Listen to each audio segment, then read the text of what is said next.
What's going on, guys? This is Rob, and in this video, the Avengers / the Illuminati basically destroyed Death. So, this is the Thanos series. We're currently 3 issues into it. If you need to get caught up, make sure you click the link to the end of the video.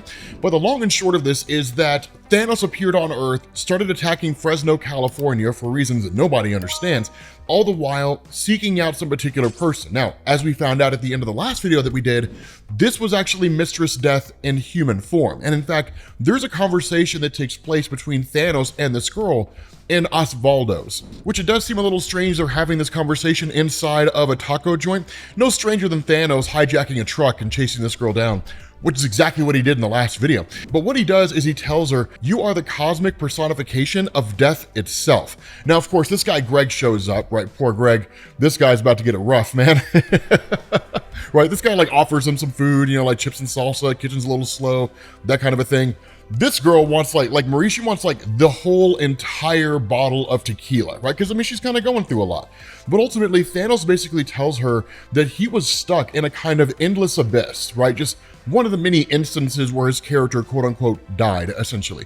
And that in that moment, he had called out for death. But in realizing what he was doing, he came to the realization he wasn't looking to die, that he was looking to be embraced by Mistress Death. And that had kind of rekindled the love that he had for the concept of death. Now, the reason why that's important is because in recent years, specifically going into like the more recent Eternals run, right, that led into Judgment Day, Thanos had not really been the Thanos that we'd known for a while, which is to say, basically a simp for Mistress Death, right, being down bad for this chick. He hadn't really been that guy for a long time.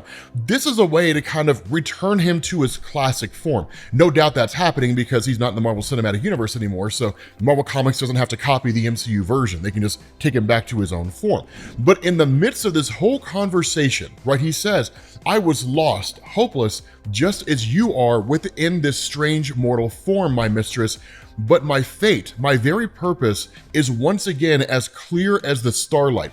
We will rule this universe together. It is our shared and sacred destiny, just as it has always been. I strayed from you, but I have returned. And in that moment, she literally just lets out this massive amount of energy, right? And just kind of blows Thanos and everything else away and then takes off. She doesn't fully understand what's going on here. Now, of course, that's the action of Mistress Death. But in that moment, you're basically met with her mom, right? Who just shows up on the scene with basically a hunting rifle, and Thanos just kind of yanks her up and is like, what's your vested interest in all of this?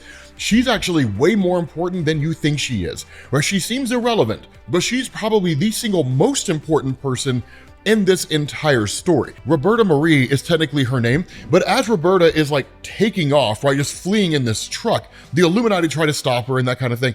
I do love that Christopher Cantwell's doing this, if I'm being honest. Instead of it just being like some crazy grandiose stuff or something like that, she's just like driving away in a stolen truck and like the Avengers are just trying to chase her down. It's what would happen in the real world if we're being honest with ourselves. And I really hope we get to see a scene like this in the MCU at some point. But of course, Thanos appears and just like stands in front of the truck, which basically just leads to this girl crashing into Thanos. The truck gets totally obliterated, and this girl is effectively dying.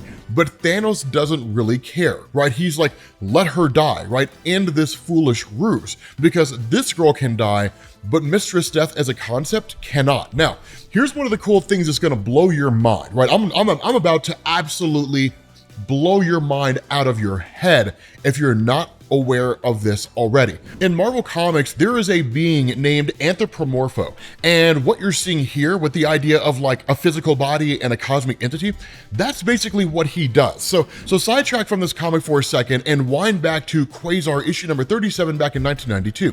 And we were introduced to Anthropomorpho as basically the guy who runs a place called the Dimension of Manifestations. The way this works, all the cosmic entities in Marvel Comics are literally concepts. They're intangible. They can't really be seen, they can't really be felt, or they can't really be touched or anything along those lines. They defy the 5 senses. So in order to be able to communicate with mortal beings, that what pretty much all the cosmic entities do outside of literally the Celestials and Galactus, they're really the only exception to this because they already have physical forms.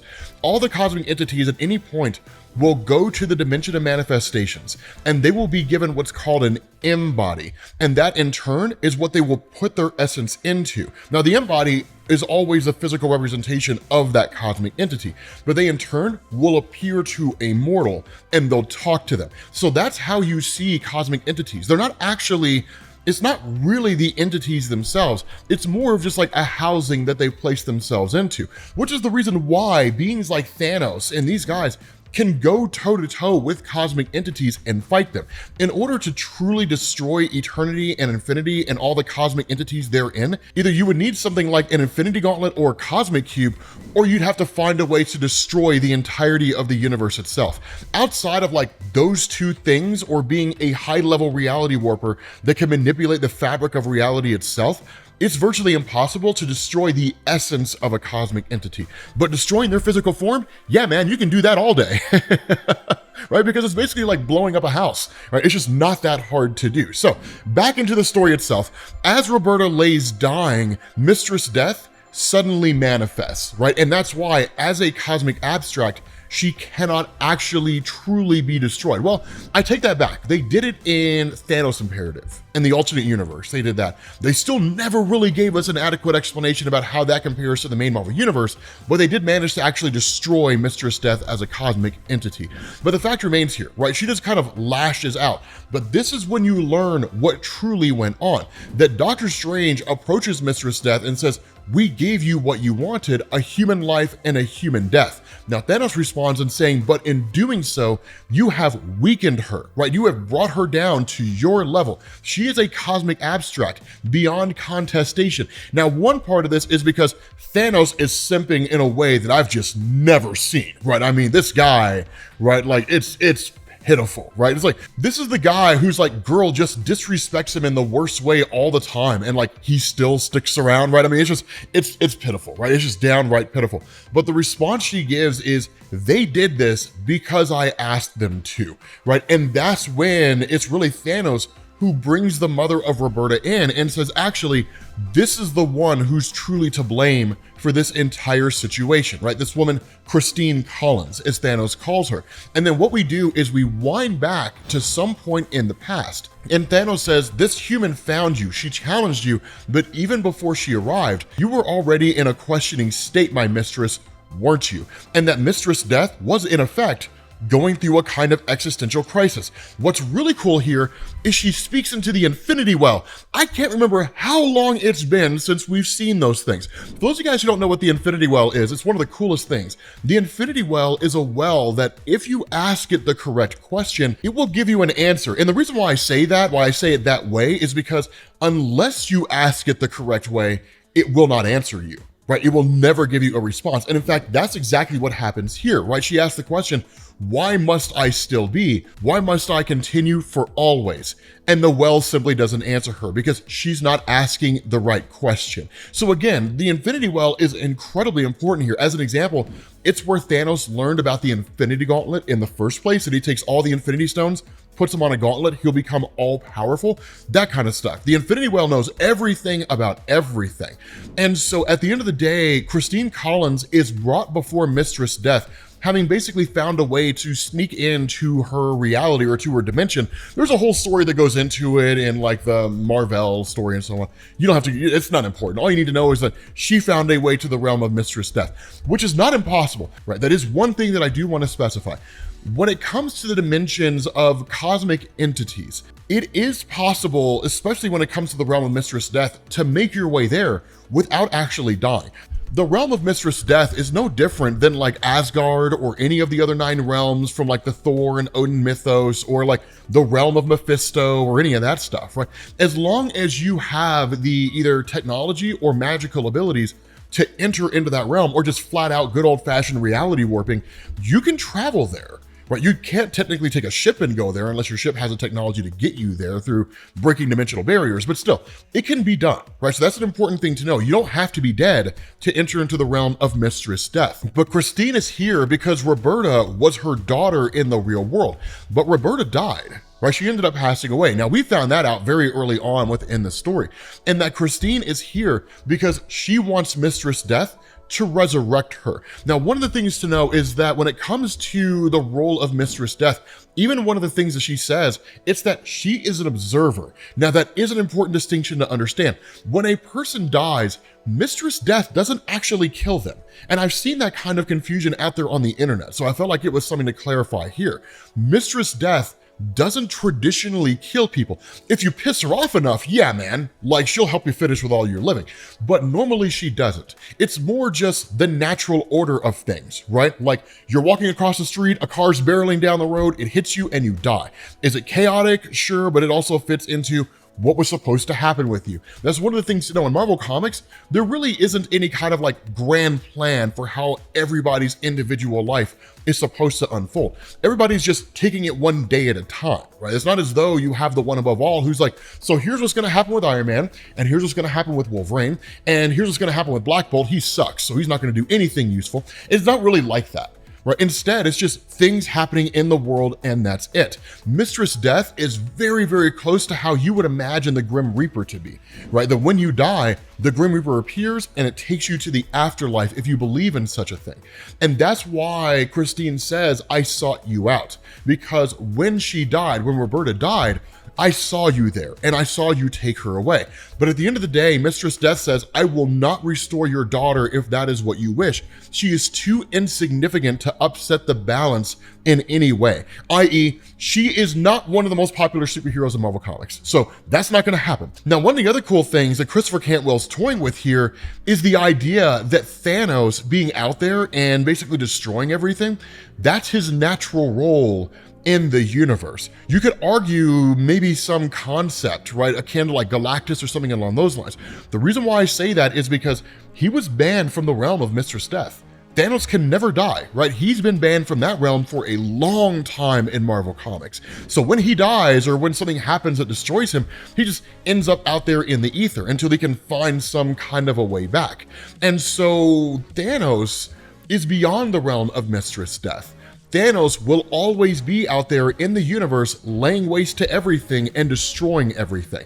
So again, it's kind of cool when you take the history of these characters and you sort of look at what's happening here, you put it all together. But the bigger thing about this is that when Mistress Death tells Christine, I simply just preside. I watch over as things transpire and take the souls of those who have recently died into my realm. Then in turn, Christine calls her a coward, right? She's like, you clearly have zero understanding of the pain that kind of loss can cause, the irreplaceable value of life. A single life is as important as the entire universe. Now, I would say this probably speaks more to the relationship between a parent and a child than anything else. And it's not to say that like husbands, wives, boyfriends, girlfriends, brothers and sisters, and everything else do not experience love, but there is a difference between any and all other forms of love and the love between a parent and a child, because that love is unconditional. Your parents will love you no matter what. Now, whether or not they're willing to bail you out of jail or anything like that, that's a whole different discussion, folks.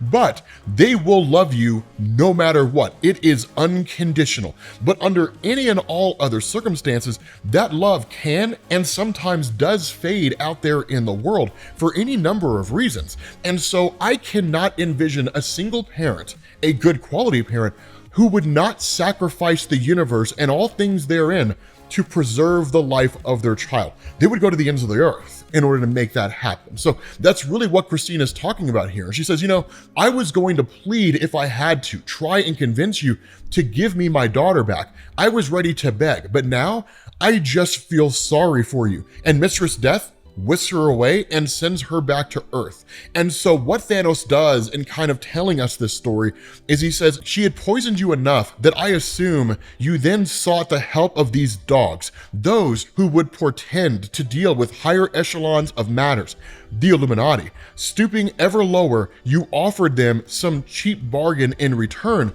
for what you desired. And so she appears to the group and she says, I want a human life and a human death. Now, one of the things that happens, Reed hits this right off the bat. And I would say with Reed Richards and Doctor Strange, they're really the only two people here who can intelligently speak to the higher roles of cosmic entities. For someone like Doctor Strange, it's because it's Doctor Strange, right? Magic, and sorcery, all that kind of cool stuff, portals in the eye of Agamotto and whatnot. Reed Richards is just that smart, and having spent so much time with Galactus, he's been taught quite a bit about the workings of the universe, the working of cosmic entities, outside of what he had already explored and figured out on his own. The only other person, now that I think about it, that I would add in there would probably be Adam Brashear, just because of his time on the Ultimate Avengers, right? The Ultimates, oh my God, that story was so amazing. We'll have a link to that at the end of this video because Ultimates is phenomenal, right? You want to talk about like a story that just involves the Avengers and cosmic entities and like, that's it? That story does it, man. Like, Ultimates is probably the greatest story that Marvel was stupid enough to cancel. But the thing here is that they basically deduce Mistress Death could do this on her own, right? Like, she could literally just choose to do this of her own accord. Now, she responds and saying, yes, I could. Like, I'm a cosmic entity. I can basically do anything I want to. And she says, but doing so would upset the larger balance and raise the suspicions of my siblings, right? So basically, eternity, infinity, all those other cosmic entities that are out there. And so Doctor Strange says, what you're asking for could be mystically arranged. And so in effect, the question they ask is, but if we do this, what do we get in return? Right? Like, why is this worth our time? And she says, because the extinction of your world will happen in your lifetimes, but I alone have the answer to the question that you undoubtedly have now in response to that. When does it happen, and where does it happen, and how does it happen, right? Do this for me, and I will give you the answers that you're looking for. And so in time, they're just kind of like, okay, like, we'll go along with this, because having the knowledge of when your world's gonna end, kind of beneficial, you know what I mean? And so she hands them a picture of Roberta and she says, make me look like her and send me to Fresno. Now, here's the ironic thing about this, right? Here's the important thing to understand about this. Whether or not Mistress Death chooses to do it, she is not technically dead, right? Christopher Cantwell creates a caveat for himself. If Mistress Death is in effect the Grim Reaper, and those who die are taken to her realm by her, then if people die out there in the world, is there anybody to take them anywhere? Right now, this is not like Secret Wars 2, where the Beyonder had killed Mistress Death and no one in creation could die. And it's not like the events of Thanos Imperative where the exact same thing happened and people lived forever and they ultimately became corrupted by guys like Shuma Gorath. That's not really the case. That's not what's happening here. So again, it is interesting, and it's not even going to be for a prolonged period of time, right? Probably just for a little while. Because I have a hard time believing that Mistress Death would go to Fresno and just be like, you know what? I like it here. I'm gonna stay. I feel like Fresno, the only people who ever go there are people who are visiting there. They run out of money and they're trapped. People who were raised there and they end up moving back, or people who simply just can't afford to go anywhere else, which, given the price of things in California, I imagine the third one is probably the most common. But at the end of the day, Thanos tells her, like, wake up, right? Like, this is not who you are. You are not some human being living a life out in Fresno, California. That's not you. And so Mistress Death in turn looks to him and she says, Thanos, know this, I am not your mistress and I never will be, right? You have disturbed and disgraced what I sought to understand. And for that, I will never forgive you. Plus, your simping is pissing me off. Like, that's really what this is, right? Mistress Death came here for a mission, a spiritual journey, right? An answer to the existential crisis that she was experiencing. And Thanos, with all his simping, screwed it up. Right, so now he done pissed her off and made her more mad than she was before. And so in turn, she tells Thanos, I absolutely hate you. I despise you. And she says, that mortal had more courage than you ever did in all your days, pitifully groveling at my feet. You will die here, Thanos, on this day by my hand. So seemingly, this is actually the event that leads to the destruction of the world. I don't know if it truly does, and I doubt it does. But with that being said, guys, we're gonna bring this to an end because this is dope. Let me know what you guys think down in the comments section. If you need to get caught up, make sure you click this link to the Thanos playlist or click this one for the Ultimates, and I will catch you all later. Peace.